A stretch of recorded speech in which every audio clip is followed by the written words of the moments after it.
Hello, ladies and gentlemen. I would just like to apologize. I know many people are talking. Well, no one really actually cared, or do you haven't actually looked, or you're patient. And if you're patient, thank you. Finally, I'm gonna do it, and I will say I wanted to actually look at Spider-Man 3, get some more notes down, then do this whole entire actual look through the whole in this movie novelization. But sadly, I just can't do it. Okay, I watched Spider-Man 4 at least 4 times. I mean, Spider-Man 3 4 times. I haven't even watched the editor's cut yet, and I have no idea if I'll ever actually will because I don't know how I'll be able to tell a difference. Just like one person told me, yeah, but the Amazing Spider-Man director's cut, that was better than the one that you saw and everyone else saw. And I'm like, okay, how do I supposed to find it if I have no idea what I'm supposed to be looking for? Same exact deal with the editor's cut. They should have actually allowed it to be like what, $5. That would be good. $5 to actually see it, and I can actually understand of if it's better or not. And there's just a few things. So, anyways, I got it right here. 6 pages full of what happened in the whole entire novel, the movie novelization. And it sucks that out of the whole entire thing, you can just find one video of the movie novelization, and the guy doesn't even go through the whole entire thing. He just tells us many stuff, and I've read it, and I'm like, you didn't tell us any of this shit that happened here. And I'm sorry for cussing, but that's true. You haven't told us anything that actually really happened in that damn freaking book. But you're here to hear the movie novelization. You don't want to hear me whining and crap. You're here to listen and find out what happened. And let me just apologize one more time. Second apology.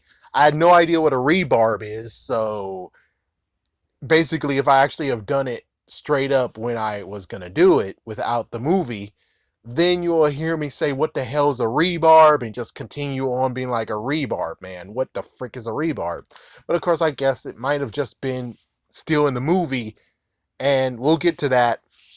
But, anyways, we need to finally talk about the movie novelization. And let me tell you, Eddie Brock is creepy as frick in this freaking book. The book version made him even what the fuck. So let's finally get started. About time, right? So, anyways, here we go. Okay, yeah, here we go. All right, here we go. So, we have a near death experience, more off screen, and then we have a boy in a Spider Man shirt who crawled up a tree. He reminds himself the shirt that he actually was wearing reminded him of the wrestler outfit. So, high branch breaks. The boy falls. The mom catches him, and Peter was close to actually going to react and catching him. So there's lots of reflection right now of Spider-Man's career, of the Spidey career. It's kind of interesting, and this is actually where you insert the first scene that we see in the movie. Yeah, so the one where we have Stan Lee, may he rest in peace, when he walked in and said that was so it actually was started before the movie. So we got a little before in the movie. This is what happened. And oh yes, of course, let me just do a note, just like I said previously. This was written by one person who read the movie script before it was finalized, and he did his interpretation of it. So, just a quick note: even though it might have happened in this book, it doesn't mean that it might have not actually it might have actually happened in the movie novel because the guy actually is taking some, you know, liberties to actually make it flow. But on the other hand, since it is basically the freaking script before the final script, this is basically it. And I'm pretty sure many of the things that he says in here is like, oh my gosh, it makes me don't even want to watch the movie either. And I wouldn't want to watch this if it was the movie. This was even worse. Let's continue on. I would, if you want to hear more about how bad it is, I guess don't skip to the end, but I have another video that you can check out. So, anyways, the question is, did Gwen Stacy answer the question? That's one thing I did actually have to be like, did she answer the question in the actual movie? Which I think she did. And Gwen knows about Peter's tragedy. And this is on page 5. I think I'm supposed to actually, which maybe if I watch the movie, I'll give you a better one because I wanted to also show and quote things that I see in the book. So, yeah, there's like lots of things I wanted to quote in the book and put it on screen so you can read it for yourself. But I just want to get this out already, be done with it so I don't have to actually. Anyways, Peter was going to match make Gwen with Harry. Yeah. So he was actually going to go to Harry Osborn and be like, "Hey, I got a girl for you. Her name is Gwen Stacy." But sadly, we all know that Eddie Brock actually was dating her. He wants to tell Harry the full story and break his promise. Yeah, and it's kind of funny that Amazing Spider-Man also talked about, yeah, well, breaking promises, blah blah blah, it's no big deal. Peter went to Oscorp trying to get the receptionist to see him, and this was not the first time or the last time he's been doing this. So yeah, this is one thing we definitely didn't see in the movie, and this is just something noted that's like he's been doing it. We just didn't even know whatsoever. So one thing is that he was thinking about climbing up to him, but yeah, he was gonna climb straight into his office. But the thing is, like that would actually help. And let's see, ending play. Oh yeah, that's right about here. Okay, so he goes to the play, and while walking, he actually goes to a wedding. He goes to a pawn shop and looks at a wedding ring. And Peter actually has MJ, and there's flashbacks of two scenes of the ending and also what happened. So basically, two flashbacks from Spider-Man 2. The ending of it, where she was there in his room at, or basic, what I'm talking about, and also the play when he actually watched her in the play.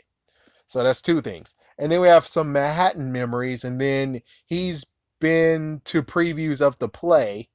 Oh, Manhattan Memories. That's the name of the play. He's been to a previews of the play. And let's see. And then of course we get insert what happens in the movie. Do do do do do do do do do do do do do. And then we have the first day of previews. MJ stumbles and almost took the header down. Sound system doesn't work in favor of MJ. And then skip to the after and straight to the battle in page 9. Okay. Well, anyways, yeah, so that's like right in there. That's like right somewhere in there. Anyways, Harry actually spies on Peter. Well, you know what happened in the movie. He spies on Peter, but we get Peter's pursuit of Harry. So after the show, this is one thing we didn't see in the movie. So after the show, we saw him try to say, Harry, Harry, and Harry just goes off. What would happen in the movie, this right here, is that not only he would be like Harry trying to talk to him, he actually did some interesting stuff of actually dodging things, and I think that's where I actually wanted to quote on here. He actually did a few things just to dodge a person, and thank goodness they didn't see him because they were like, "Oh, Craig, it's Spider-Man." So he was able to dodge a few people, actually walk on the wall just to get straight to his limo. Yes, and it's kind of funny. It says right here, an old lady cussed at Harry for shoving her. And Peter actually, oh yeah, sorry, I just got ahead of myself. Peter had a Spidey move to get through the crowd to Harry, and that was on page 12. So we have Peter and Harry moment, and we get what we saw in the movie. And one thing that's added was the driver face. Harry has changed. Peter wants to tell him the truth. Harry looks into his own reflection and he sees Norman Osborn. So basically, what happened in Spider-Man 2 and what we saw in Spider-Man 3, basically, we would get more of Norman Osborn. So technically, William Dafoe would get even more money because they wanted him to appear a little bit more. Which, gotta admit, that actually would have added a little bit more to the story, wouldn't it? Let's see. So I'm refreshing Norman.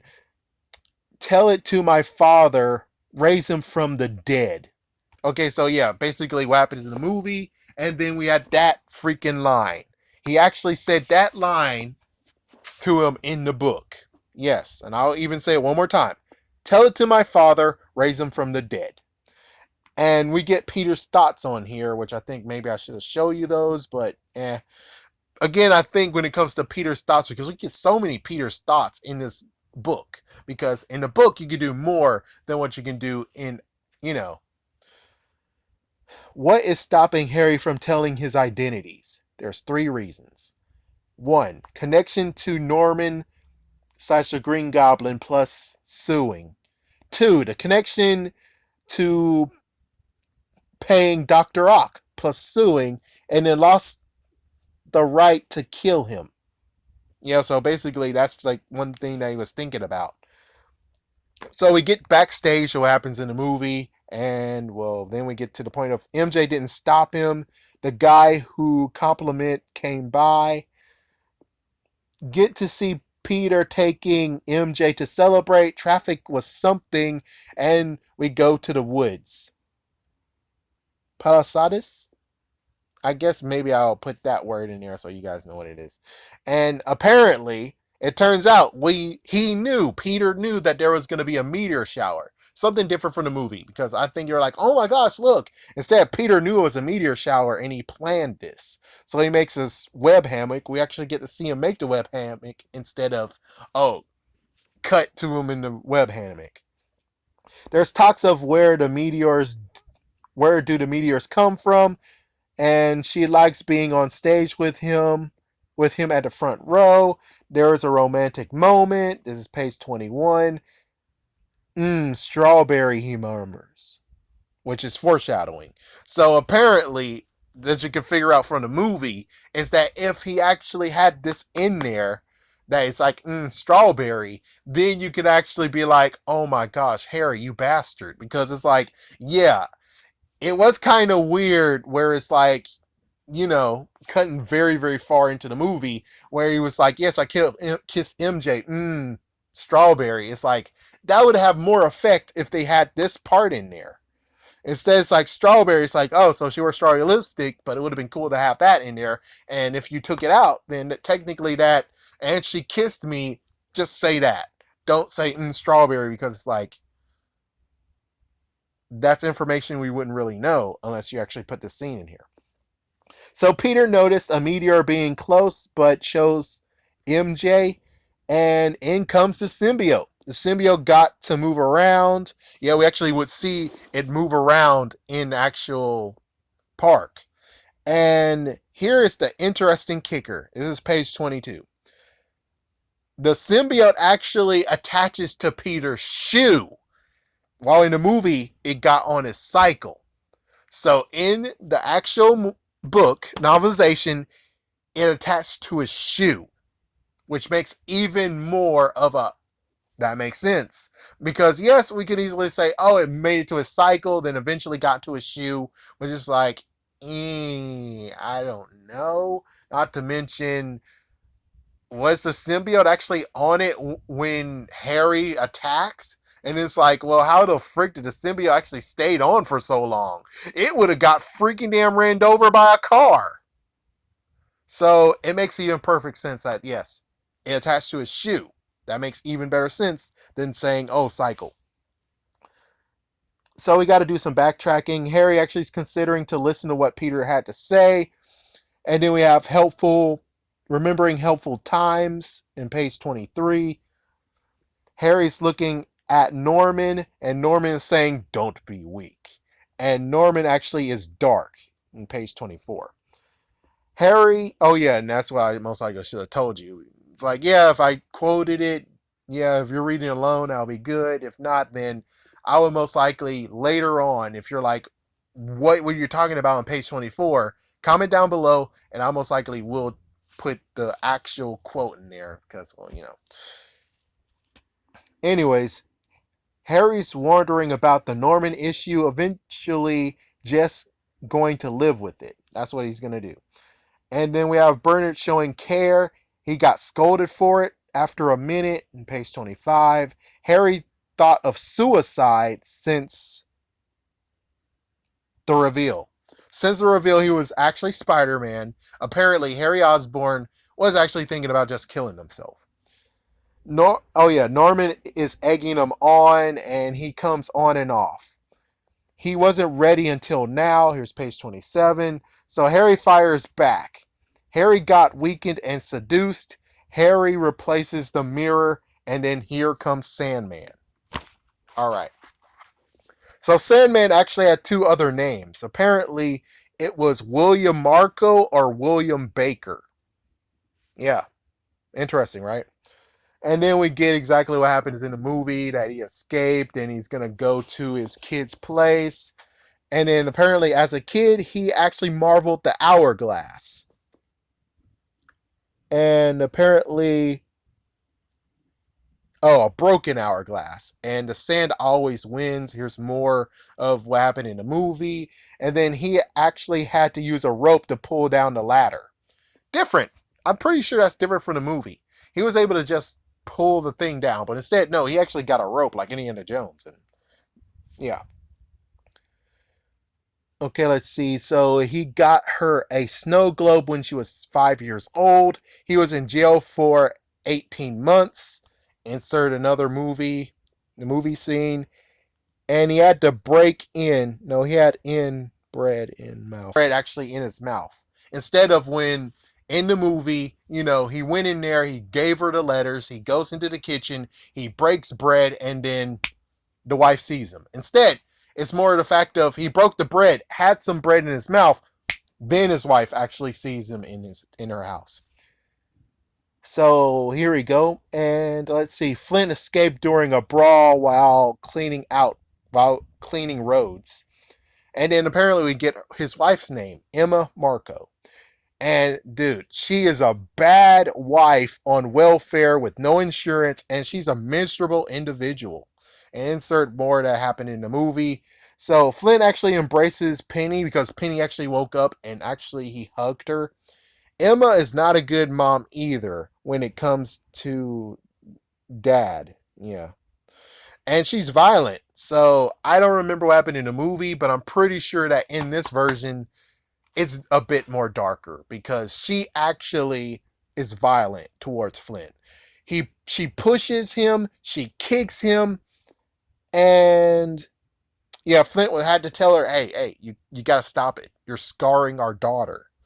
And then we get another one, and basically we have a Penny and Mom moment, and then we get another movie moment, and then we get back to Harry. So basically, what happened at this point was that she was like, "You scarring her, scarring her, really?" And you went to jail and all this crap. And it's like, yeah, it's like basically everything that happened in the movie. You get it here, but add more violence to it. If they wanted to, they would actually allow Thomas Heaton Church to get pimp slapped because Emma Flint, Emma Marco is a horrible individual. She's messed the frick up. All right, anyways, back to Harry. So Harry's actually gassing himself, and he did it for his father, in quotations, father. He felt pain from it. It took a while to get out of the freaking chamber, and he laughs after he gets out of the chamber, which of course is different from what happened in the movie because he just goes in there, get gassed, and then walks out. All right, let's see. Then we get to have this that happened it actually happened in the movie as well. Late night, Peter actually goes to Aunt May's place. And then we get Peter's thoughts. It's actually 2 a.m. in the morning. She was asleep, and apparently she has an intercom in her apartment. And one thing I am glad that it's changed is that this just tells us that he is going to marry Mary, or he's deciding to. He decided to. And then we get more time with Aunt May. He got the ring after more talk, and then apparently it's this right here is Mary May and Ben Parker's 50th anniversary right now. Oof. And apparently she has a piano in her place. So the piano that we saw in the second movie, she still has it. And he actually dislikes the piano. And it's hint from the previous movie. Yeah, so yeah, something that actually happened in the previous movie. Well, yeah. And Peter reveals that he can actually play the piano. but he can't play it well. He tries to play Claire de Lune. Yeah, Claire de Lune. So basically, what happened in the jazz scene would have been more shocking, wouldn't it? The jazz piano scene? Because if he can't play the piano well here, just look what happened with his symbiote. Holy frick, right? Holy frick. So, anyways, the lower neighbors actually banned because of the piano, and Peter stopped. He leaves and goes to his apartment. There's no attack. Peter's getting better in spirits. It's now 4 a.m. And then he goes out in the parking lot, and then all of a sudden his spider sense was just like, oh, there it is. He jumps onto the building and he gets slammed. This is page 50. He's grabbed and sent upward, and then Goblin flies fast. Page 51. And he hears a messed up laugh. The Goblin grabs his head and pulls. Eventually, Peter was slashed. Some blood was formed, and Goblin tried again. This is page 52. Peter tries to strengthen. Goblin cackles more. Peter eventually got free. Peter free falls, and then insert what happens in the movie. Well, that scene in the movie. So Peter got hit in the head hard. This is page 56. Was falling until he webbed to something to stop the fall. Harry disproves the web bungees. He lands on a gargoyle. Came to and looks to see the ring. The ring made it to the street, almost into the sewer, but Peter webbed it closed. Harry comes and throws a pumpkin bomb. Peter dodges, but the gargoyle is down. Nope. Oh yeah, here's one thing that you really need to know about Spider-Man 3 when it comes to book versus the movie. In this version, there is no whatsoever Peter swinging out of nowhere in public and being like, "Whoa, I'm pretty sure there's people looking out the damn window." So in this version, there was none of that. That scene was cut. Well, wasn't written in yet. Okay, let's see. Okay, pumpkin bomb. Peter stopped it and sent it to Harry. Harry loses control, and Peter puts it to the side. Peter goes down and retrieves the ring, webs the pocket that he put the ring in, and there's the battle that got them to Chinatown. So there was a Chinatown somewhat battle. And the funny part I was going to say is that if they were cool enough and funny enough, they would get the lady that had the violin from Spider-Man 2 to be there as well. That would have been funny. Yeah, he's just in Chinatown and he hears ding ding ding ding Spider-Man, Spider-Man, cause wherever a spider got. I mean, come on, that would have been funny as hell. Seriously, that would have been very funny. Yes, but this is a darker version, apparently. Yeah, definitely darker. Anyways, Harry's coming back and he's cackling. In Peter's mind, he kept calling Harry the Goblin. Yeah, he called Harry the Goblin. Peter is a sitting duck at this point. He runs into an alleyway. Insert what happens in the movie. Peter is running. Harry fires. He fires a blast, sending Peter into a store. Peter grabs firecrackers and Harry readies another blast. Harry fires Peter. Oh, Harry fires. Peter tosses the freaking firecrackers and they collide midway. Peter can retreat. Harry is pissed. The chase continues. Peter is getting tired. He is reaching to a dumpster. Peter uses it as a distraction. Peter runs. Peter sets up a web line, not holding it. And the alleyway has a lot of clotheslines, like in the movie. Peter runs more. Harry catches up in higher speed. Harry has a pumpkin bomb in his hand, and this is it. Harry reaches the web, and yeah, Peter waits a bit, but some minutes later he did. He took his mask off, then the gauntlet, then checked his pulse. Yeah, different from what happened in the movie, isn't it? He was just saying, Harry, Harry. Yeah, and Harry actually did have his mask on. So page 63 and 64, technically, what happened in the movie where he's checking his pulse to say Harry, and then he pumps his thing, and then we get to page 63, 64, getting to see how Peter got Harry to the hospital. Yeah, yeah. So Peter did not call an ambulance, and of course, he had to strip all his stuff off. So basically, what happened is that he had some random street clothes, and he was actually taking Harry to the hospital. Which I think this is actually is a good one to look into. I'm pretty sure he might have web swing, but on the other hand, I'm not sure. I'm not sure. Anyways, Peter actually talks to the doctor, and he just tells him it's a hit and run accident. And Peter feels disgusted of all of it, the fact that he has to lie about it. And then we get the movie part of what happened. And Peter's in a restricted area. Two people got him out. Peter straighten out his thoughts, and then here we go. So apparently, now we get to what happened in. I mean, shoot, let me check. Yeah, this is the point of where we get to Sandman. So we got Dr. T. Allen Chaffin, who hates his job, and it is Quest Research. We didn't even get to know where's that freaking base of Sandman of how it changed him. Instead, we get an actual look. Its name is Quest Research, and they've been working nonstop, and someone from the first movie is there. Green Goblin, apparently. They never connected who destroyed their suit. Oh, so this actually goes nicely and connects to what happened in the first movie. Yeah, so basically, remember when Green Goblin was like, "Oh, we're gonna go to another contractor and stuff." That is Quest Research. So when Green Goblin came in there and destroyed everything, including their suit, well, they're now going into this research. So yeah, that's what happened to him. So basically, we have okay, Ashley Mickel, who is the assistant, Donnie Blastwell, and they are going to weaponize the demolecular machine, aka the particle accelerator, says one of them, or at least that's like some hint. There's some rumors.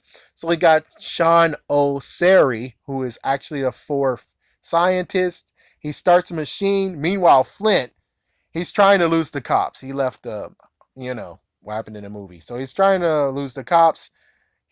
He wished they could just leave him alone.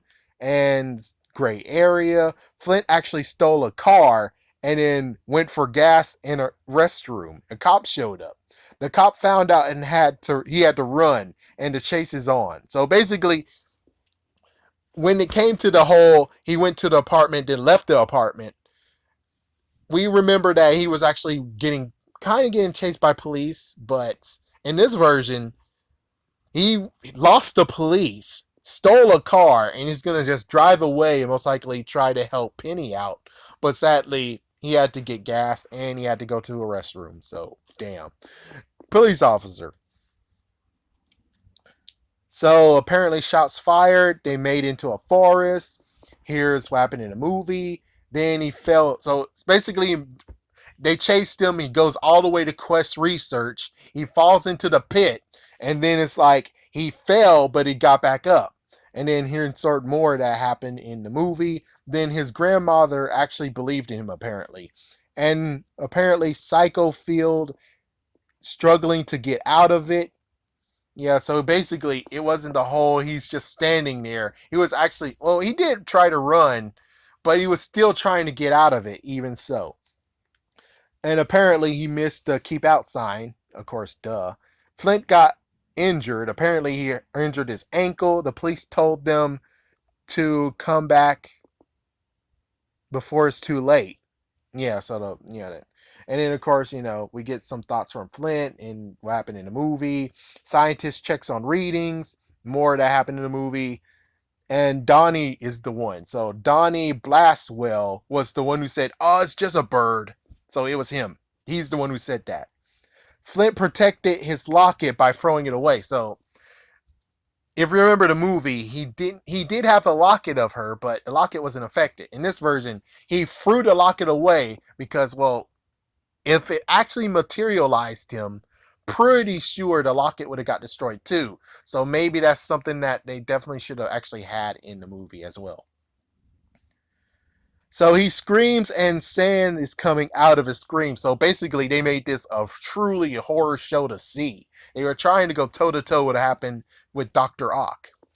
So yeah, he tries to scream, but sand was coming out of his mouth. And he can't leave due to his daughter.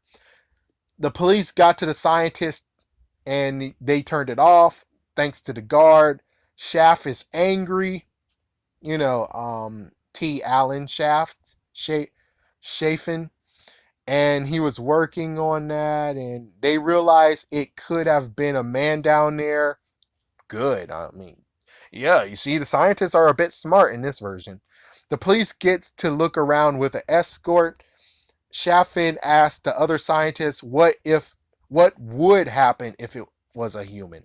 And they said he be dead. So Chaffin actually reflects on this matter, and police actually they searched quite thoroughly and concluded he wasn't there.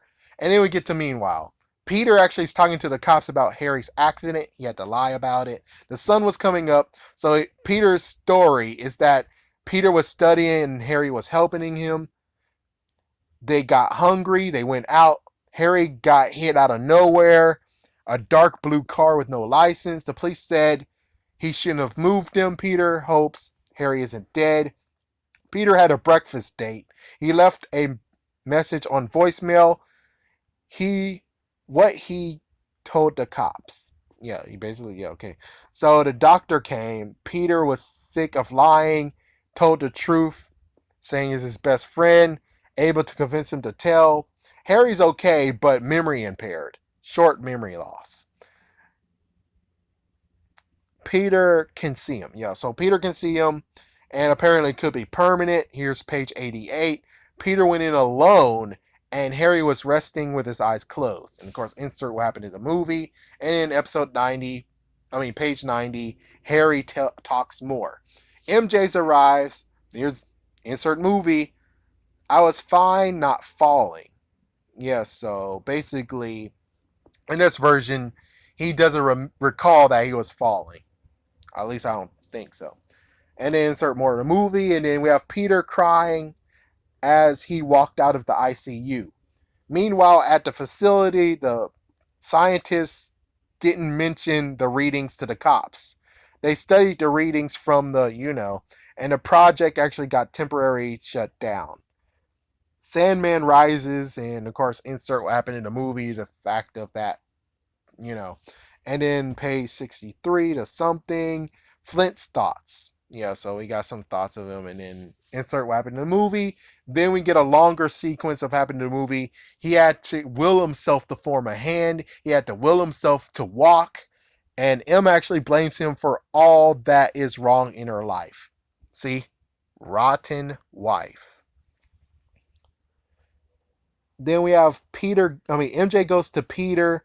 The review was upsetting. Peter was studying. MJ has a key. So basically, yeah, what happened in the movie?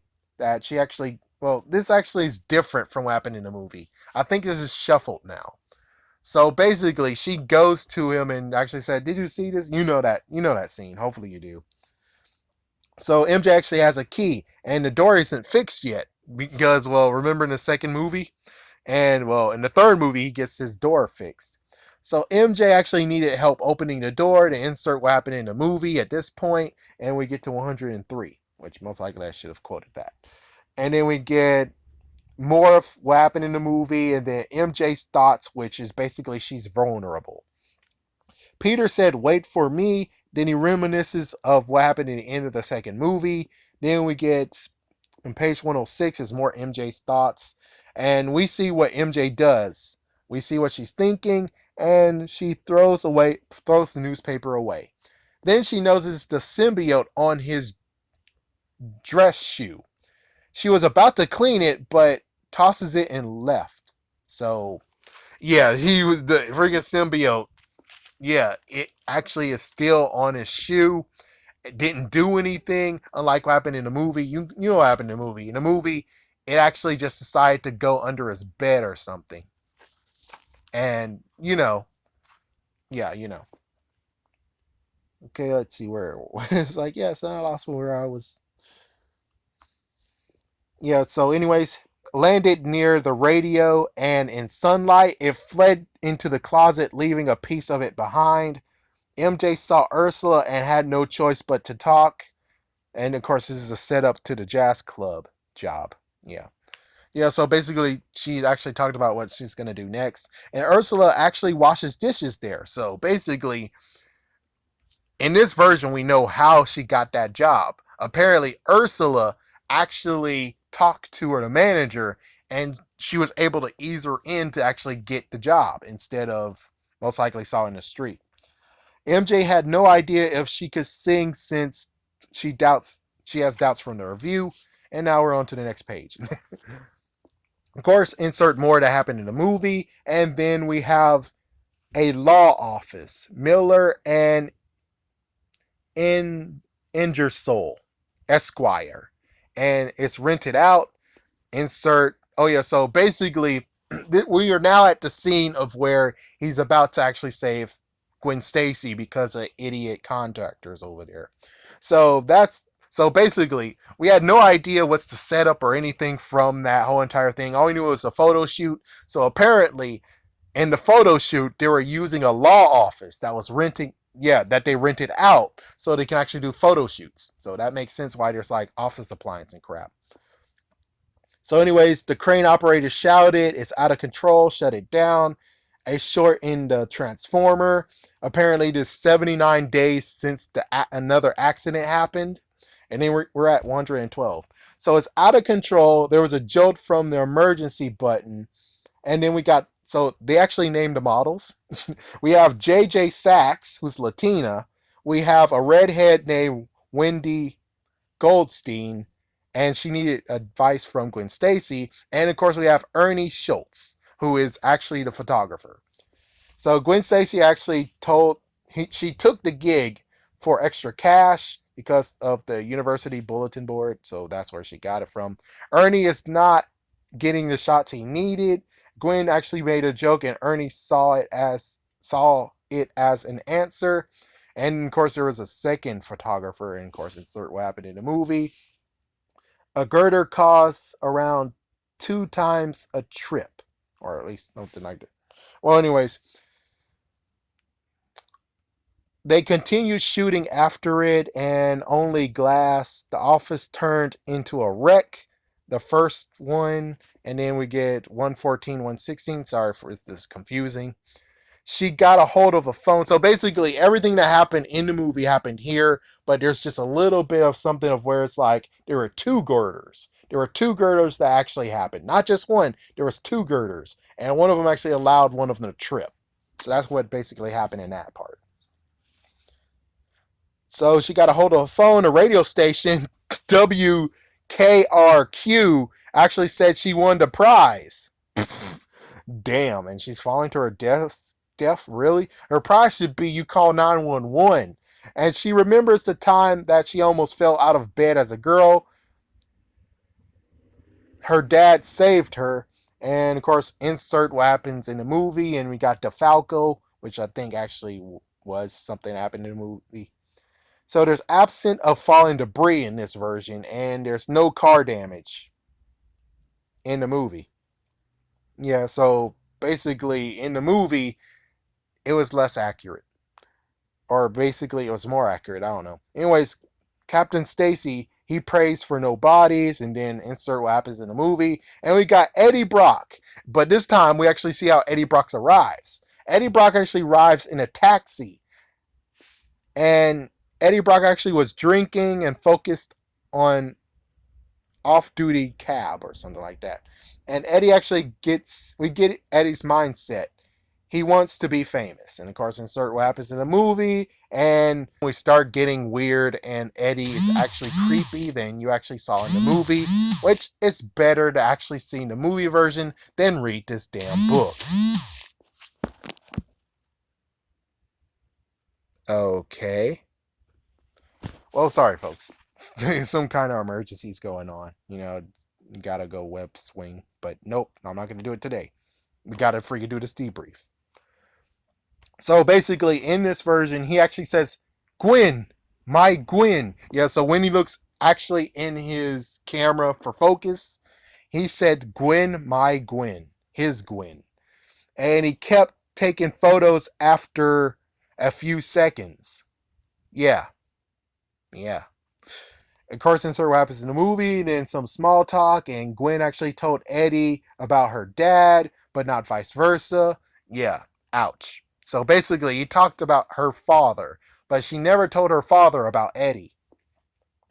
So the dodging act to save Gwen, not mentioned. Oh, yeah, so Spider Man is going there. Spider Man's going to go save Gwen, but there's more dodging than what actually shown in the movie.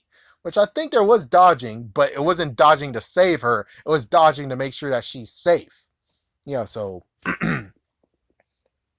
yeah, something like that. Anyways, insert what happens in the movie, and Spider-Man webs a net for the debris. That's in page 123. Gwen apparently does not know him. Yeah, she does not know who Eddie is. Damn. She say how great she looks in a photo he took, and Spidey checks on Gwen. Da da da da da. You know what happens in an insert what happens in the movie. And are you smiling? Oh yeah. So now it's like where we have freaking Eddie actually doing pictures of it, and Spider-Man went to a ledge a few blocks and checked on his stomach. Yeah. Apparently he's hungry, and that's 125. Oh yeah, so 125. He's like, good lord, I think I'm getting chunky. Anyways, continue on what happens in the movie, and then we got Ted Hoffman, a nice guy, not able to be crushed. And then insert more of the movie. Brock is not a Betty. Oh, Brock is not on his Betty's good side. Page 127. So basically, every single time I say these pages, you technically should be seeing. I'm sorry, Commissioner. I'm doing something right now. But anyways, yeah, so in 127, he has done something messed up to not get on Betty's actual good side. He wasn't good side in the movie, but it gets explained even more in this book. So again, we get more, and then we get Teddy got rejected again, and then insert more for the movie, and Betty hit her leg trying to stop Eddie. So yeah, basically she was on Eddie's good side. I mean, sorry, she's on Peter's good side, and he was trying to stop Eddie from getting a scoop. Yeah, frick you, Eddie. And then, of course, what happens in the movie, then page 128 to 129, there's a minute or two of hard time for Eddie. Yeah, Eddie's getting a hard time from this. And insert what happens in the movie. And then Brock was treated like trash, but his photos was chosen. $50. He took it for $50. And of course, insert what happens in the movie. And then Peter walks discussing the photo and not doing it, and Spidey gets the key to the city. Peter figures out if he would show up or not, going to Harry. Harry and Peter has a moment. This is page 137. They ride to Harry's house. Insert what happens in the movie. Then we get a furry moment added. Oh, a funny moment added of varsity and NBA and buy a team. Yeah, so basically, we have Harry actually saying, you know what? I was good in varsity. It's like, oh, come on, man. It's like, yeah, we're good. I bet I could actually go to NBA. Heck, I could just buy a team and be on that team. Yeah, I would have liked that being the movie. That would have been funny. So Peter since went out near the mirror. Yeah. Oh yeah. So Peter yeah, so this is kind of cool with the spider sense. So they're now in Harry's house, and you know where his everything, where Green Goblin and stuff. So he knows there's danger now, and he can now sense that there's danger at that mirror. Of course, he doesn't know now. He doesn't know previously because you know you did have pumpkin bombs, but the pumpkin bombs were most likely not good enough. The glider most likely was kind of destroyed. There's what happened in Spider-Man 2 when Harry actually threw that knife. all of them weren't working now. Now they work. So now he actually can sense that there's freaking weapons in that secret room. He actually can now sense that. So to MJ, he's thinking to himself, going to the theater. The cast came and insert raps in the movie, and she said, "Home are people." Someone else said, "Hell are people." Well, anyways, he has some quote that she said. Peter is thinking on MJ overreacting, not having a good day. Oh wait, Peter's thinking on a good day, and MJ's actually is overreacting, not having a good day. And so what happens in the movie, and then Peter takes photos. A kid actually has mechanical webs. They were store bought, and Peter thought to himself, what if he had no clue how to start? And kid had more silly string. Yeah, so kid had no more silly string, and Peter actually shot a web on the kid's shoe. The kid said he saw Spider-Man, and Peter actually hmm, I'm gonna say it says fled, but I think it says blended in. Yeah. Anyways, it's sorry. It just there was like a. So Peter actually gets ready. So Peter sees Gwen getting ready. They talk, and then Peter and Gwen talk, and then page 150, page 151. There's a wraps in the movie. Then we have Eddie and Gwen talk, and apparently all that happened was they just had coffee, and then Gwen actually kissed him, just a little kiss. And well, apparently she kissed him by impulse. She kissed by impulse, apparently. And Eddie actually is a freaking damn stalker. Page 152. So Gwen actually thinks Peter is a good match. MJ said MJ she didn't sleep. Oh, so MJ didn't actually sleep at night, and he got ignored calls and tried calling later. So MJ actually figures the Spider-Man event. She's going to tell him she was fired. Yeah. So basically, she tried calling him, and well, insert wraps in the movie. Peter tells her about the date. Insert more from the movie. Apparently, there's a high school band, New York, New York, and then Itsy Little Spider is being played by them. MJ feels misplaced. MJ leaves, but stops because Harry is there. Harry is has a bandage on his face, and a discolored under his eye.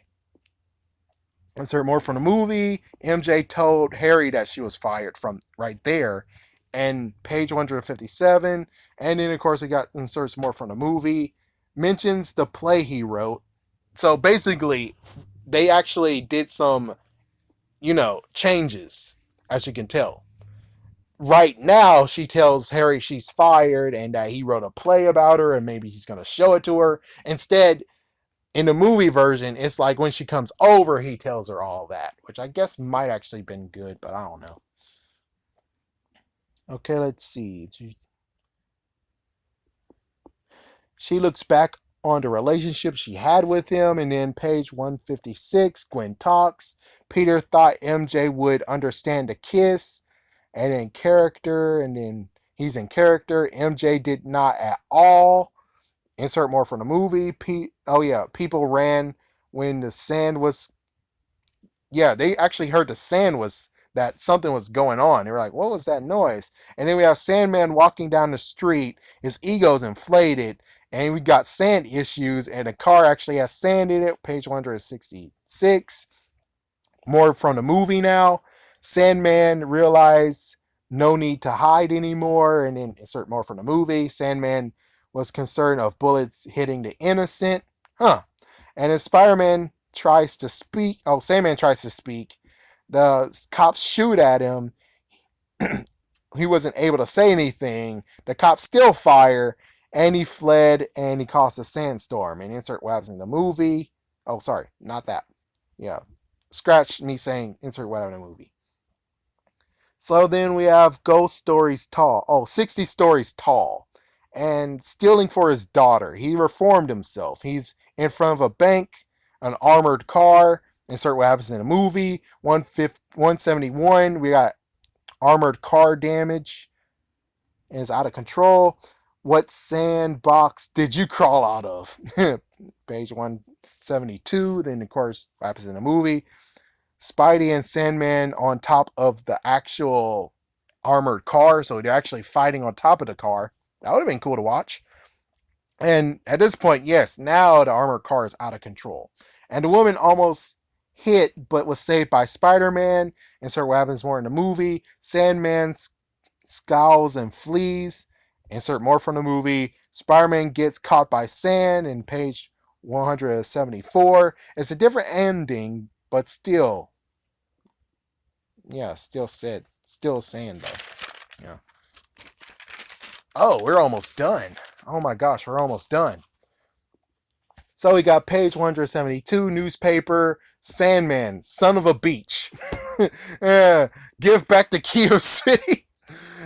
And then we have Peter gets ready, gets his money from his fortune slash drawer, making sure he has everything, sense of unease due to the closet, which is symbiote's there. Made a joke about old age and if sand can attack, then shadows. Then can shadows attack? And it's like, oh, good lord, please, let's not remember that Venom's in this movie. Then we get to go to Constellation Restaurant. So that's the restaurant that we saw that, Peter was able to shake off yesterday. MJ felt in the rest talked about the restaurant. Oh yeah, MJ actually talked about this restaurant. And insert what happens in the movie. No last name mess ups. Yeah, you know what happened when we got Bruce Campbell.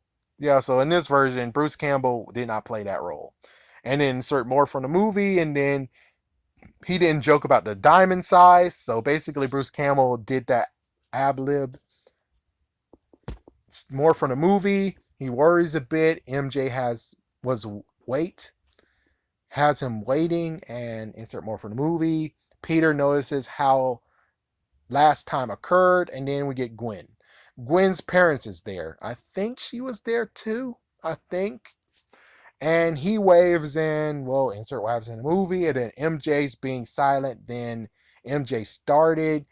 Insert more from the movie. Peter tries to call MJ but fails, and Peter gets the call. Insert what happens in the movie, and then we got Carradine was an accomplice. So I think, I don't know. I'm pretty sure there was two dinner dates. Other hand, it's either two dinner dates or this happened. I don't see her actually reacting this time around. I think there was two dinner dates. Yeah, so there was two dinner dates. But anyways, he was actually in the restaurant. I think it was actually in the restaurant when he got this call. So Carradine was an accomplice. Peter has some internal thoughts, page 195 to 196. Insert more that happens in the movie. And then we get Sandman goes to Ralph Wallace. So if you actually watch the videos that I have, the two videos of deleted scenes, yes, they actually casted this doctor. And here is the scenes that the doctor would have been in. Here's scene one. So it goes to Dr. Ralph Wallace, and then page 197 to 198, we get to see how he maneuvers sand and how he actually maneuvers to get there. So he talks with Dr. Wallace. He wrote to him, and the doctor could do the process for money or something like that. And Sandman actually gave him the stolen money that he had, and in page 199 to 200, the money dwells due to smuggle practices. So basically, we actually saw him actually practice how to actually smuggle the money inside of himself, how to actually keep and obtain the money. So sadly, it wasn't enough. They need millions, and Penny doesn't have much time. Sandman intimidates Dr. Wallace, and well, we get cut all the way to Peter. But yeah, he actually intimidated Dr. Wallace, all right. He actually almost threatened to actually throw him out the window. Yeah, so that's how messed up it is. So, anyways, we have Peter who waits, and then insert what happens in the movie, then knocks on the door. MJ apologizes, And so basically, yeah, she stood him up. So page 200, 206 to page 205, 206, he notices the time and she should be on stage. Insert what happens in, yeah. So she actually reenacts the scene, but Peter pushes. Worms crawl out of Ben's eyes. No sequence on him. Gets to see the symbiote controller. Okay, so basically, MJ actually tries to knock on his door and get him to open the door, but instead, what happens is that he was actually asleep. Yeah, so he actually is asleep, and then he gets some messed up dreams on this one. So instead of those flashbacks of him killing Carradine, it's more the fact of worms come out of Ben's eyes, no sequence on him, and we get to see the symbiote actually control him. So we actually get to see the symbiote by itself covering Spider-Man, and he's just giving a joyride, like what happened in old Spider-Man, you know, old Spider-Man comics. So Peter's trying to figure out if he's still dreaming, and we got Alien Spider-Man going on. And then now he wakes up and he pinches the suit like it's elastic. He tries to figure out how and why, how and what, who and what. So we get what happens in the movie, and then he leaps to another building. The body acts on its own, and Peter has to fight for control. The symbiote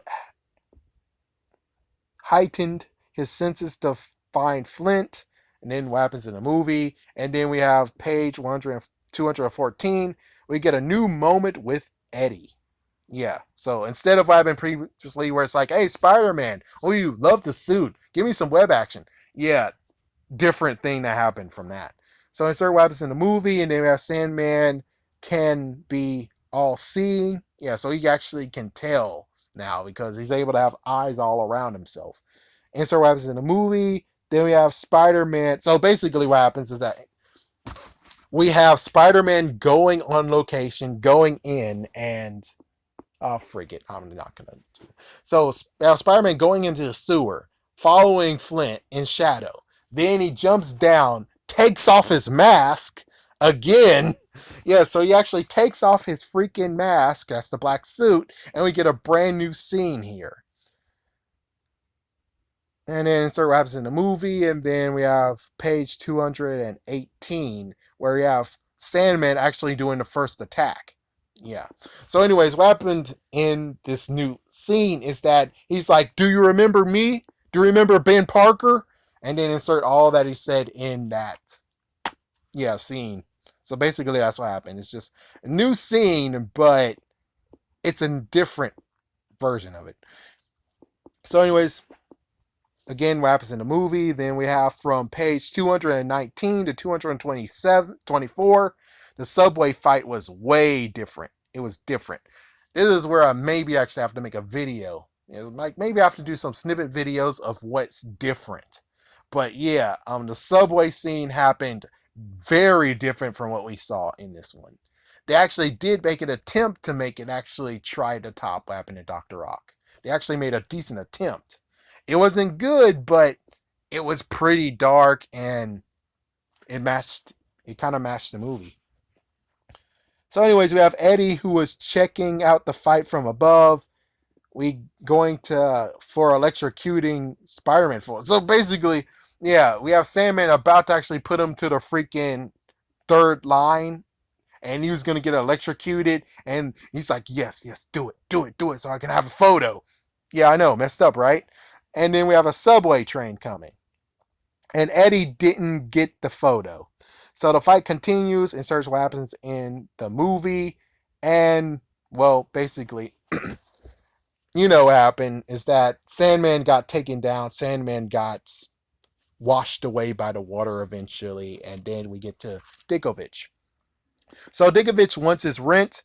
Peter had to get clothes from Goodwill, which didn't fit him well. And Peter was affected by the symbiote. So page 226, we have a building the building actually hints what happens in Spider-Man 4. Yeah, so basically the building actually is to the point of where it's going to get closed down unless they actually fix what happens, which of course Spider-Man 4 doesn't exist, but if you do look at some of the things and context clues, or basically a video of mine, you'll notice that he got evicted because they closed down the thing because there's too much mold in the damn building.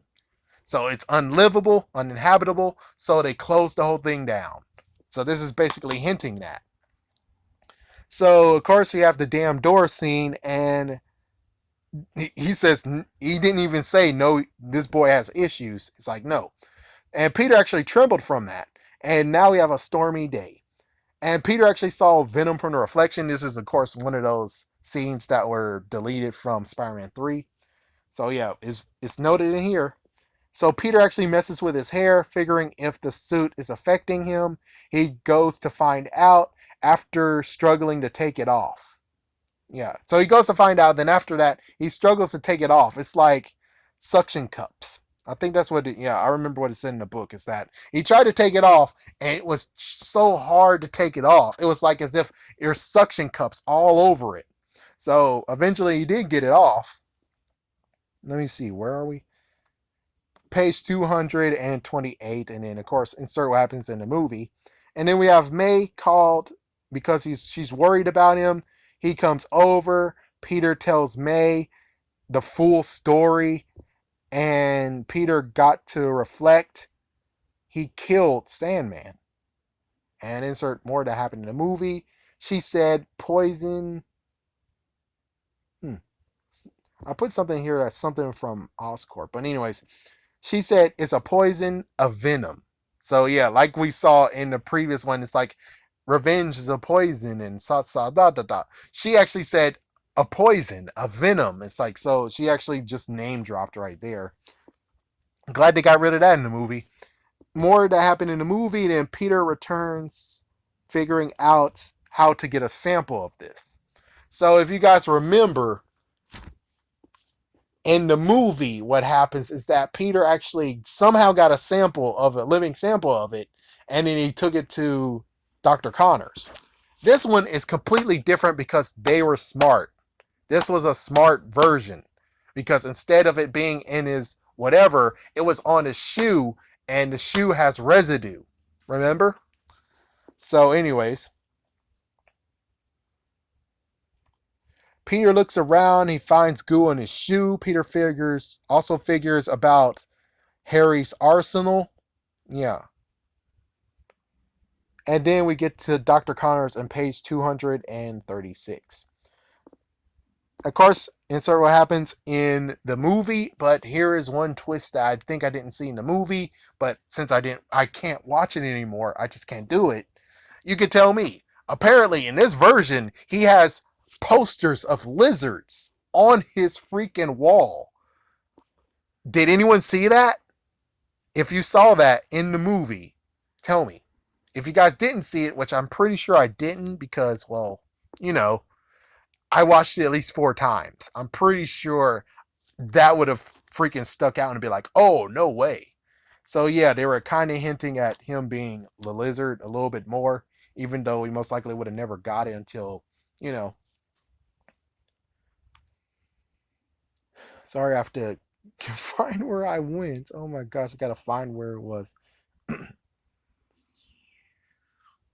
Here we go. So, okay, lizards on the wall. Peter connects the dots. And it's funny that Stacy is entangled with Spider-Man. And then we have MJ and the jazz room and walking. And she felt not able to help Peter, but Harry. And Harry was painting. And so everything that happened in the movie. Harry sees Norman's body on the chair. Yeah. Harry looks at the mirror for a bit. Yeah, mirror to hidden layer, and then he hears Norman's voice at page on page 240. He hears Norman's voice, and then he touches the mirror, and the memories flood back in. Let me try to remember what happened in the movie, though. So, what happened in the movie is that what happened in the movie? Yeah, that's why I wanted to watch the movie, but I'm not gonna watch the movie. So how did he get his memory back? What happened? I think it was MJ did something stupid and then he got the memories back. Yeah, I'm pretty sure that's what happened. Instead, he actually touched the mirror and all the memories flood back in, which is like, I'm glad that's not in the movie because that was horrible. That was kind of horrible. Okay, sorry, I have to look for the place again. Okay, there we go. So he touches the mirror. So Harry slash the Goblin is back. Norman is seen and the plot is back, but not as definite. So Harry actually resists. So crazy enough, Harry is now actually have the strength to resist him, but previously he didn't have the strength to resist. This time he does. And this is from page 241 to 242. And MJ's there. And then what? So basically, yeah, as you can see, MJ came after this transformation, while in the movie she came before. Anyways, insert everything that happened in the movie, and they kissed. It was forcing love, and Harry actually showed he is hurting. Yeah. So page 248 to 249. Harry hears Norman, picks him up, in quotations, picks him up. MJ came home. Harry was there. Harry actually forced her to call or Peter dies, and Peter's in his room. Ursula, afraid. Yeah. Ursula is a bit afraid. She calls for Peter. Insert what happens in a movie. So page 254, 256, Peter tries to stop her, but she walks past. Insert everything in the movie. So basically, this is where we have the breakup scene, the forced breakup scene. Yeah, so that's what happens. Peter's back, and he still has the flowers in his hands. He threw them. Peter actually opens the trunk, which of course you know what happens. He took off this. Let me just say, it's like I remember having the movie. He took the suit off, put it in the trunk, and just locked it, so he'll never use it again. But sadly, since it's like MJ is wrecking the whole entire show, isn't she? Sorry to be a jerk, but seriously, MJ technically Harry is, but technically I don't have no blame on it. So, anyways, Peter opens the trunk. He puts the suit on. He's out in the world strutting. You know, the scene that's very horrible to everyone's eyes. Peter's getting big. Yeah, he is actually getting a big ego. Eddie got a story on the Bugle saying Spider Man thief, and we get a funny moment. So, page 260 to 261 is the funny moment. Yeah, so basically, if you really want me to actually quote what happens in the funny moment, please comment down below. Comment the page number and I will get to you. I know, but I just want to get this out as soon as possible. So sorry about that. Anyways, insert everything that was in the movie. Then Eddie actually got a desk for himself. This is page 263. And there's celebration. Insert what happens in the movie. And then we have page 265, Eddie's crime. And he tries to bribe. Yeah, so basically, we have that part of where he forged a photo. He got outed, and he tries to actually say, "Hey, Peter, come on, man. I'll make it. I'll make it good for you. You know, I'll give you some money, man." So that's what he does. He's actually tries to actually bribe Peter, but no go. So insert what happens in the movie. The fact that he got shamed and everything. Technically, I think there's some new stuff that happened in here too. And let's see, was Gwen the newspaper shattered? Anyways, insert what happens in the movie, and then we have some extra content in page 266. And then we have Peter walks off, not staying. No, what? Not staying or something. Then we got 9 minutes later. Then insert what happens in a movie. And then we have 20 years since retraction. So basically, yeah, all of that was everything that happened with Eddie. So yeah, so 20 years of retraction. And so basically, the strutting the stuff thing, he did it 2 times in the book, I guess. Yeah, technically he was doing it, but now he's doing it even more, chances are. Yeah, it's kind of funny webbing your eye. I think it's more, he did more stuff than that. That's the funny moment. So, anyways, a sculpture chimes to calm him down. And then page 270. So basically, yeah, that was J. Jonah Jameson.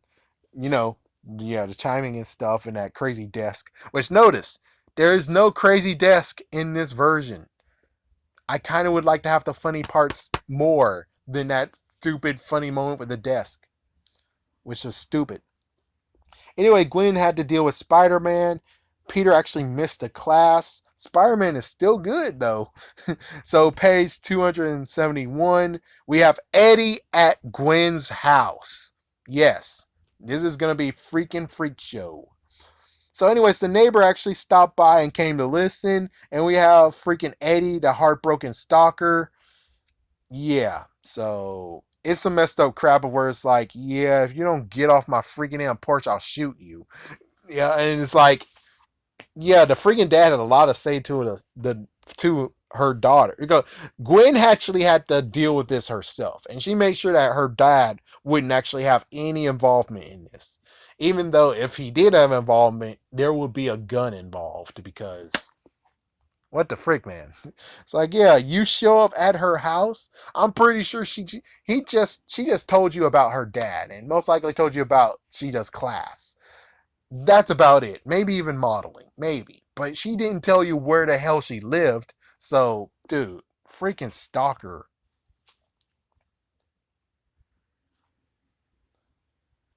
Okay, so after all that, we got Sandman on page 275, and then Peter took the costume off.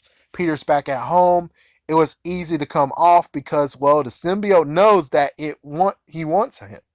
It's like, yeah, the symbiote actually knows that, yeah, now you're hooked. I know you're going to come back to me. I know. So the symbiote is now actually just straight up chilling. It's now, he put it on the chair and it's just chilling there. And Sandman is now back up in page 276, and Eddie's actually drinking right now. And insert what happens in the movie, and then we have Peter in Malibu Diner. Hold on. Okay, so here's one good one. Here's one good one. So apparently, this is one note that you need to know from this book is that Peter Spider Sense tells him when people are watching. So basically, there's no way, shape, or form anyone could actually catch him as Spider-Man or do Spider-Man acts as a civilian because he's able to actually hide his face because apparently his spider sense actually tells him when people are watching him. Okay, I kind of can buy that. Well, anyways, we got Harry goes to him. Yeah, so basically the diner where Harry actually disappears and crap. Yeah, this is the scene. So insert everything in the movie. Peter goes gets the suit, and then insert what happens in the movie. Then we have At Night Showdown. It was from page 280 to 282, and apparently we have Harry has an attorney, and Harry actually got a hit in. Yeah, so basically, it was kind of funny how Harry was like, "Hey, if you hit me, I got an attorney that can actually whoop your ass." And well, actually, Harry actually was able to put punch in him, and Peter actually webbed him and delivered the beat down. So Peter actually beat the shit out of him. Page 283, Peter actually confesses the whole entire kid and caboodle, and then well, insert everything out of the movie, and then Harry thought he will die. And then Harry saw himself in the mirror in page 285. And Spider Man is around, eventually maskless, wanting for revenge. Okay. So basically, notice the fact that, when Peter was strutting his stuff, Kirk Connors actually gave him a call and tell him, hey, this thing shouldn't be on you and it's not a good idea. So basically, that got moved to right here after the showdown with Harry in the house. So Dr. Connors called and he was working late and insert everything in the movie and the fact that he did a mice test. Ooh. And one mice actually killed the other mice. And then the call ended and he actually hung up before Kirk Connors actually finished telling them what happened. And that was page 288. Insert everything up in the movie, and Peter keeps it on. and then insert more that happened in the movie, and then Peter with photos and shoes on J. Jonah's desk. We saw that in the movie.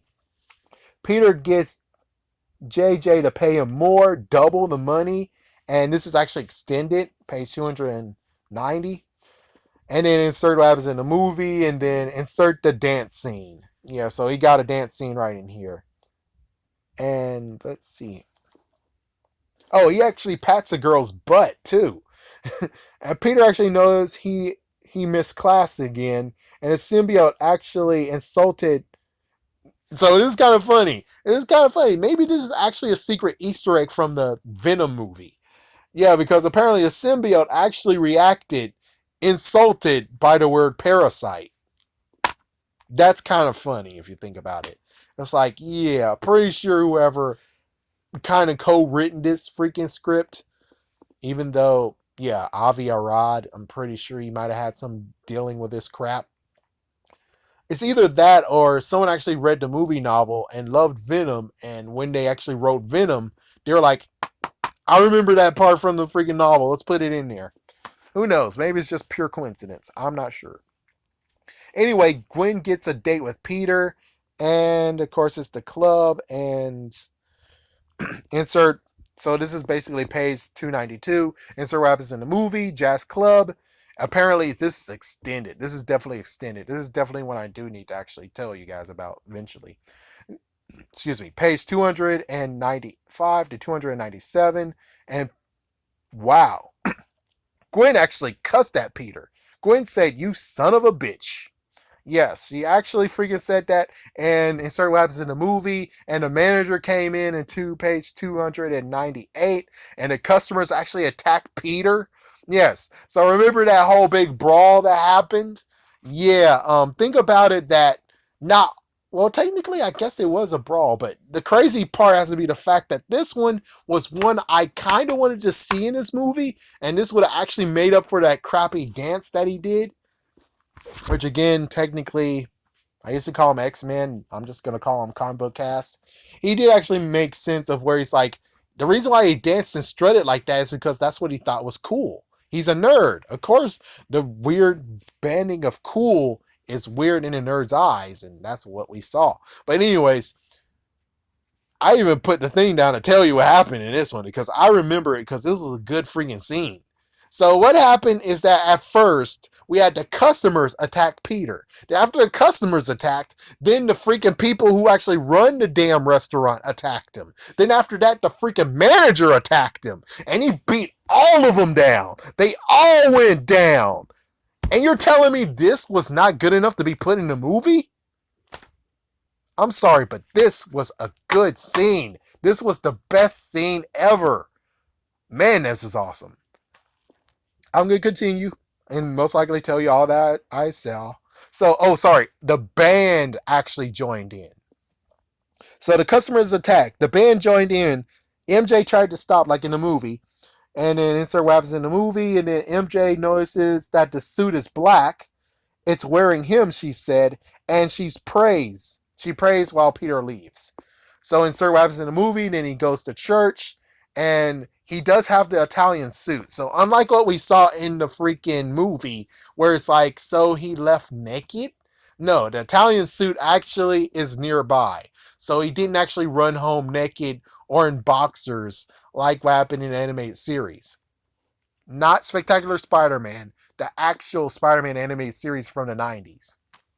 So he came clothed. Anyways, we get to Eddie 2 in page 305 to 306, and then 306 to 307, we have the extended scene of Peter struggling to take the suit off. So the symbiote is being observed through Eddie's clothes, and here's the grossest thing I've ever seen when it comes to freaking Venom. This takes the cake. I'm glad this wasn't in the movie because if it was, I'm pretty sure I actually had to run to the bathroom and hurl because this is the worst thing ever. And I feel like actually stopping this video right now and hurling right now because this is about to get weird, horrible, and creepy. All right, I'm going to try. Oof, man, I feel like hurling right now. I really seriously feel like hurling right now. Well, anyways, the symbiote is absorbing through Eddie's clothes. Eddie was taking all of it. Hold on, let me check. Okay, we're good. I just to make sure that we're still recording. All right, so Eddie's taking all of it, and then in page 306, 308 is extended. The suit, no boots, and okay, so the good news is that I was gonna actually let you read it for yourself. I'm gonna spare you from that, but I'm gonna tell you what the fuck happened because if I have to suffer, you guys get to suffer. So basically, what happened is a different scene from what happened in the movie. In the movie, we saw it dripping down on him. He tries to shake it off, and then it all came down on it, and it actually just clothed itself as if it's the what we got now. What was it? Superior Iron Man armor. Yes, it was kind of like that. So this is different. So it actually just came down as if it was snow flurries. Sadly, this is what the person who wrote this book said it would be like. Is that it came down as snow flurries, just kept on absorbing itself into Eddie, into Eddie's clothes. And what's worse is that Eddie stuck his tongue out and had the freaking symbiote attached itself to his freaking tongue. And he kept doing that. And he's just dancing around being like, hallelujah. And it's just getting in his mouth and everything, getting in his eyes and everything.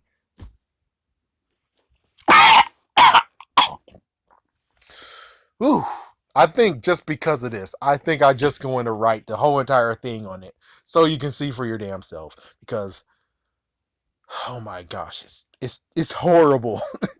Oh my gosh, it's freaking horrible. I don't know if the writer did this crap or this is exactly what it should have happened in the movie before they rewrote it, which thank goodness they did.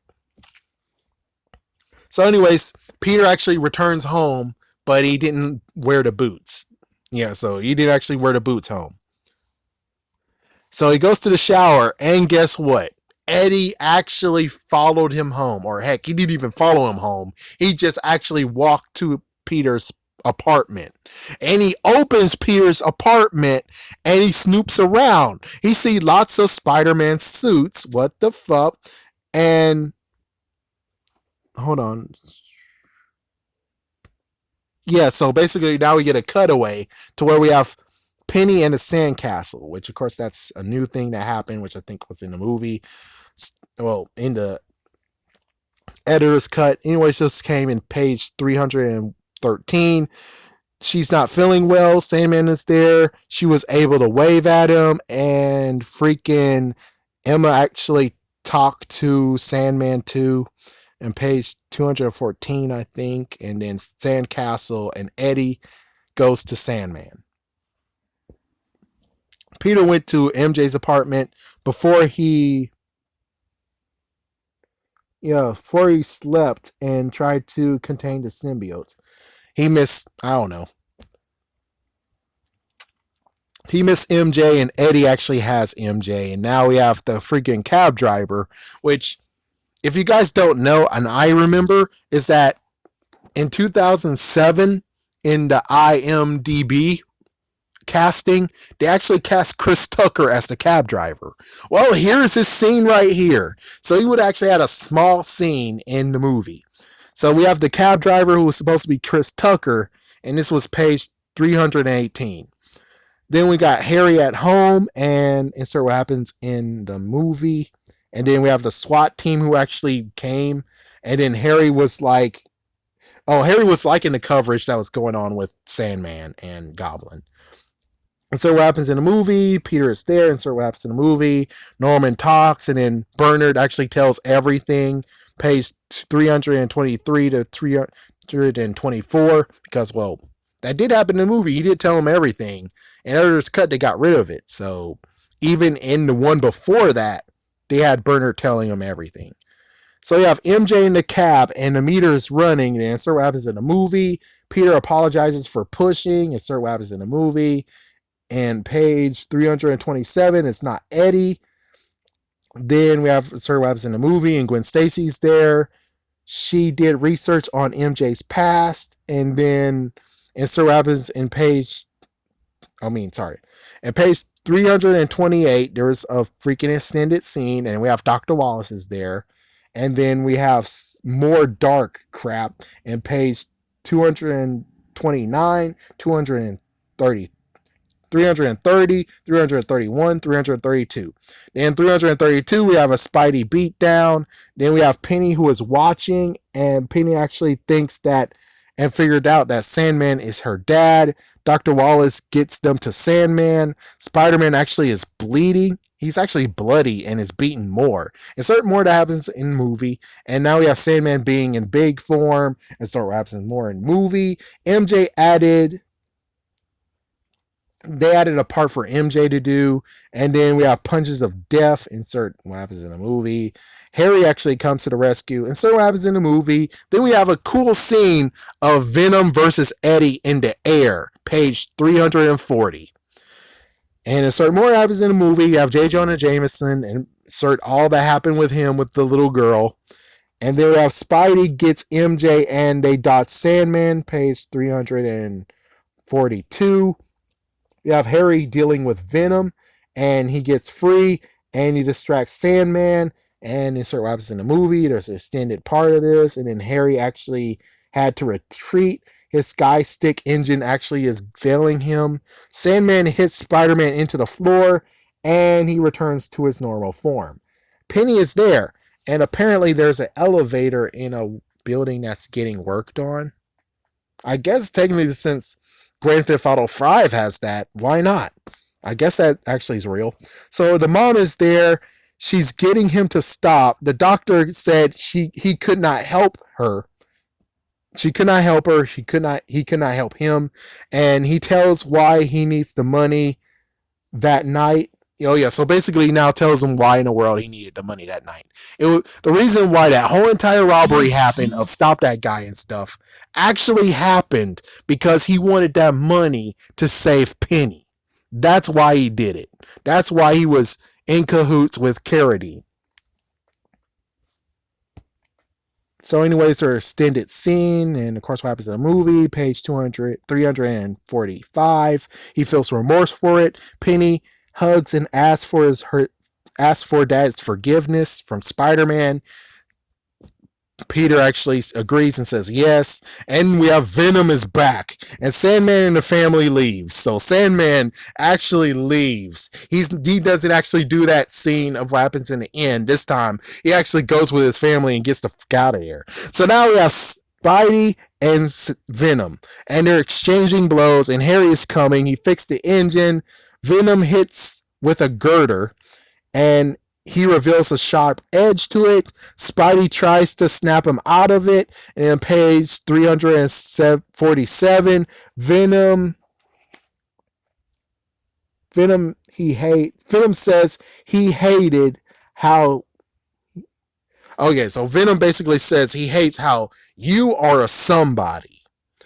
And then slowly walks to Spider-Man, and Harry actually flies in and takes a hit. Yeah, so basically everything that happened in the previous one happened here. So Harry even dies in this novelization. And again, like I always say, why the frick didn't you just take a freaking pumpkin bomb and throw it at him? Throw him to the side. And of course, you know what happens in this movie is that Spidey actually is webbed up and he's about to get a beat down, or at least he's about to get stabbed. So anyways, Harry is flung and the girders vibrate just like in the movie. Venom actually regains himself and tries to go for the death blow. Spider-Man actually hits him with a rebarb, and I don't know what the hell the rebarb is. And thank goodness I quieted down and someone actually kind of told me what a rebarb is. So, okay. I don't actually have to continue on saying rebarb. What's a rebarb? And that's page 348. Then he points it at Venom. Venom couldn't control himself and got impaled. So basically, the whole thing that happened before where he does the vibration thing, he does it, and then Venom actually walks right into him and impales himself with the rebarb. So that's what happens. So basically, Venom actually kills himself somewhat. Well, technically, he shouldn't actually kill himself, but that's what happened. Let's see, he got impaled. The symbiote came off and left a skeleton. And then in page 349, the Venom symbiote actually formed a body. And he says the following: never wound what you can't kill. So the symbiote is now prepared to eat Spider-Man. And the silver rod avalanche by Spidey, and then the symbiote actually burns away. Silver rod. Oh yeah, so basically there was vibrations before and the vibrations afterwards. So basically what happens is that the sound that came out of the other one, which previously, just moments ago, I said that, oh, the thing that he did in the movie that freaking tried to get Venom out of it, that didn't happen. What happened was that basically there was some girders that were there and they fell down. And there's more girders up there, and Spider-Man actually just threw those down the next time, and the symbiote just burned because of the loud, yeah, vibrations, the sound waves. So Spider-Man and MJ goes to Harry. He apologizes to MJ. Peter arrives and takes his mask off. Peter apologizes. Harry forgives. We get a grave scene and everyone hugs. MJ is now the hit of the jazz club and they dance, and that is how the novel ends. There we go. Finally did it. So that's basically what happened this whole entire time. That's what happened in the movie novelization. You can tell what they changed. Sorry that I don't actually have all the quotes and stuff that should be on there, which I'll just say, if you comment down below, I said page numbers. If you give me page numbers, I'll give you exactly the quote. So basically, you'll be able to look down and see what quote that you need to look at. So anyways, yes, I read it. What I think about it, Harry still died. I still don't like you, Laura Zinskin, but she's dead now. I'm not going to say rest in peace because you're the reason why I was like, oh man, she talks so much in that one freaking interview saying, oh, Harry has a good, rich history of his character. I can't wait what we will do with him next.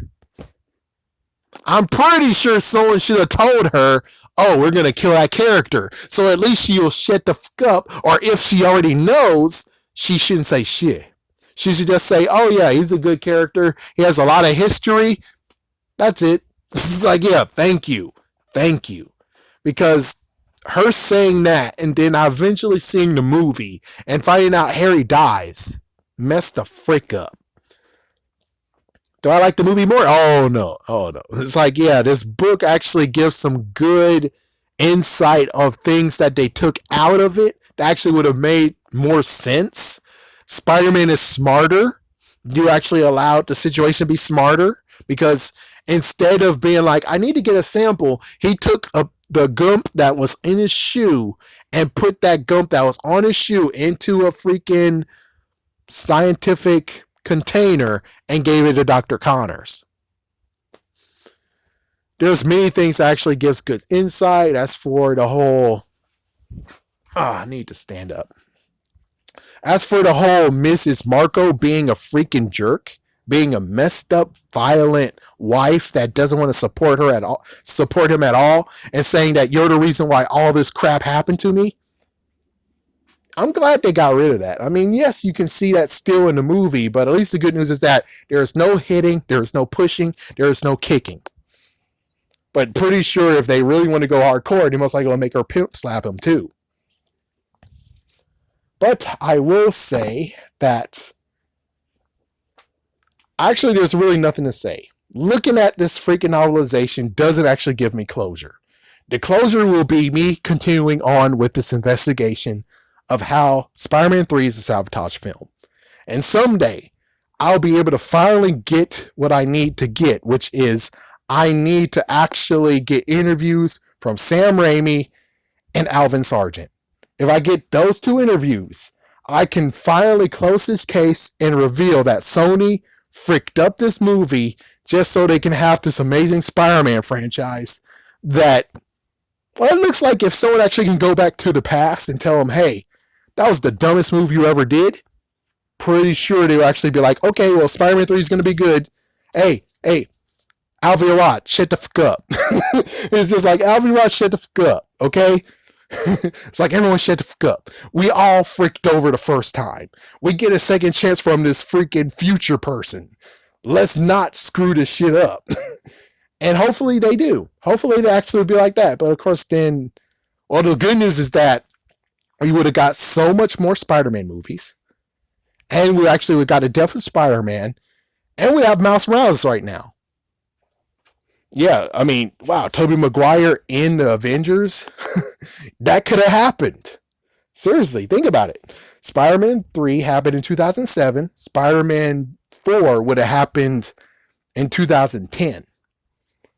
Let me try to remember. Yeah, 2010. So basically, all they have to do is just do a secret talk with them and be like, and then basically in Spider-Man, you actually will secretly have a nice little ends credit to show that, well, that's all they had to do. All they had to do is little talks. If they do talks, which technically Kevin Feige was a part of it, he was trying to actually get Wolverine in the first Spider-Man movie. So I'm pretty sure they could easily actually have had some kind of little bit of thing of where it's like some Iron Man. It's like some hero in Iron. It's like, that's all they have to do is just basically have like Incredible Hulk and Iron Man into this universe. There you go. Now, as for what happens with Doctor Strange, that'll be kind of cool if you think about it. It's like, because they mentioned Doctor Strange, and it's like, well, they could do something. It's like, yeah, options open. They could actually do the whole, he goes back to the past and he did something to where it's like some freaking announcer is like, yeah, like some kind of, reporter or something. Anyways, hopefully this actually helps clear up what happened.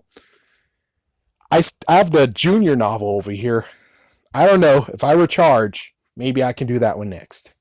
But for right now, I need to go. Oh, man. Seriously, though. My gosh, this freaking novel. It doesn't change anything. All it does is smooth out a little bit, but the Venom thing makes it even worse. And yeah, for anyone who actually thought I was actually being stupid or I misread, no. The symbiote actually came from freaking Eddie's body, ate it away, and left a skeleton and reformed itself into its own body. Yes, that freaking was about to happen. That did happen. And yes, it was actually about to eat Spider-Man wholes. It was actually going to go and cannibalize Spider-Man. That actually happened in a novel. Just to make sure you didn't think I actually was like blah, blah, blah. As for the whole, when Eddie became Venom, that crap happened too, and that actually would have been very, very worse for me if it was in the movie. Thank goodness it wasn't.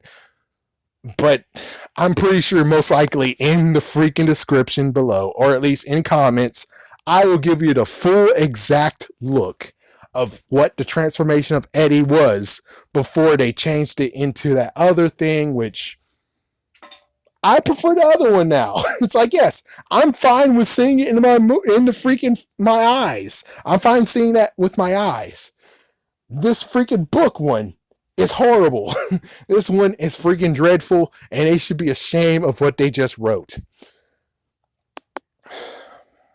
Sorry it took too long, but hopefully you'll enjoy this, and who knows, I might actually return to this, maybe actually try to see if I missed anything, and for right now, I'm glad that this is over.